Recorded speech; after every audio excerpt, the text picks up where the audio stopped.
Je viens de finir de regarder Stranger Things, cette série vraiment magique, cette série vraiment magnifique. Cette série qui m'a bouleversé pendant déjà 3 ans. Ça fait 3 ans que cette série existe et elle a bouleversé tout le monde sur Netflix. Alors cette saison 3, on l'attend tous depuis 1 an. On est tous hypés comme des fous et il n'y aura pas de spoil dans cette vidéo contrairement à ce que vous pourriez croire. Quoique il y en aura un petit peu à la fin, mais je vous dirai quand est-ce qu'il y aura du spoil. Vous pourrez quitter la vidéo, il y aura pas de problème. Je ne serai pas obligé de rester jusqu'à la fin pour avoir mon analyse de cette saison.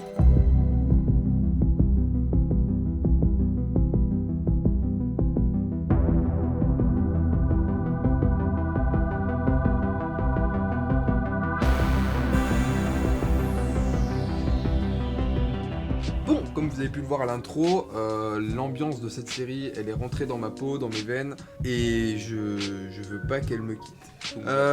Vraiment, c'est une réaction à la fois à chaud et un peu écrite quand même, parce que j'ai pas envie de tout faire à la Wall Again Peace to Fly. Comme vous le savez, si vous me suivez depuis un moment, c'est ce que je faisais avant. Disons que je misais pas mal sur le montage, alors que maintenant je mise plus sur l'écriture, la qualité, tout ça, au final de la vidéo. Vous imaginez pas à quel point j'ai envie de vous spoiler, mais je vais pas le faire parce que ça se fait pas. Premier point, la réalisation reste la même. La direction artistique, tout ça, reste la même. Les plans et les mouvements de caméra restent similaires à la première saison et à la seconde saison. Il y a un truc qui m'a marqué avec cette série, et c'est quelque chose de très banal en fait, c'est le scénario. Je vais pas parler de l'histoire parce que regardez cette série, et voilà, vous aurez l'histoire. Ici, je parle des ressorts scénaristiques utilisés dans cette saison. On se fait pas chier. Même si un épisode dure 1 heure, on le ressent pas comme tel. On va plus se ressentir comme s'il y aurait une demi-heure, comme un épisode classique d'une série. Le temps va passer moins vite parce que le réalisateur et le scénariste nous tiennent en haleine avec des plans qui sont parfois très rapides, parfois très lents. Il y a des ralentissements des fois pour laisser le spectateur respirer, et ça, c'est une patte vraiment pour la série, c'est un truc de fou. Et surtout, les effets spéciaux. Alors, un truc que je néglige pas mal dans mes vidéos, parce que je m'y connais pas trop. Je connais les effets spéciaux, je sais comment ça fonctionne, mais pas assez pour pouvoir vous donner des critiques purement subjectives, tout ça, non. Là, je vais vous donner une critique objective des effets spéciaux. Ils sont excellents. Il y a rien à dire. Ils sont très très bons, très très bien amenés.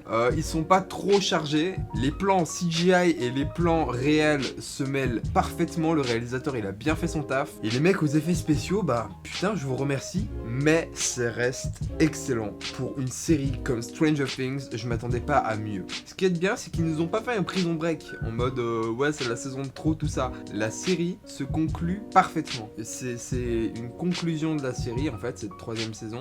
Je trouve, j'espère que c'est une conclusion, parce que la fin, pour moi, et je vais pas la spoiler maintenant, mais c'est pour moi le seul moyen de conclure cette série. Et la conclusion, même si elle reste très vague sur le futur des personnages, elle nous fixe sur un point. Alors, je vous préviens, c'est là qu'on rentre dans la partie spoiler. La partie spoiler. Si vous voulez pas vous faire spoiler, vraiment vous quittez la vidéo, ou si vous vous en foutez, vous restez jusqu'à la fin. J'aimerais rajouter un truc à la partie spoiler, donc là, je suis en train de faire le montage et je me suis rappelé que j'ai pas parlé de la scène post-générique. Conclusion, c'est qu'il y a encore un portail d'ouvert et que du coup, ça va être la merde. Donc la saison 4, regardez-la. Ce que j'ai dit dans la vidéo, c'est en fait pas très valable. Regardez vraiment la saison 4 quand elle sortira, je pense vraiment qu'il y en aura une, et là déjà je suis déjà hypé en fait, et j'aurais pas voulu voir cette scène post-générique. Mais tant pis, je l'ai vu. Donc, Jim Hoppers est mort. Bill est mort. Et franchement, c'était inattendu. Même si la série en général, les personnages se sont toujours démerdés pour finir correctement, pas avoir de problème et tout ça, ils sont tous les deux morts en héros. Donc, ils sont morts en héros dans le sens où ils ont sacrifié leur vie pour sauver celle de parfois plusieurs milliards de personnes. Pour Jim et pour Bill, il a sauvé 11 Il a sauvé Elf, hein, Eleven. Il a sauvé Elf, hein, Eleven, 11, hein, vous l'appelez comme vous voulez. Moi je l'appelle Eleven parce que c'est comme ça que ça fonctionne. C'est des ressorts scénaristiques utilisés pour à la fois conclure la série et en même temps nous permettre de nous projeter par rapport aux autres personnages.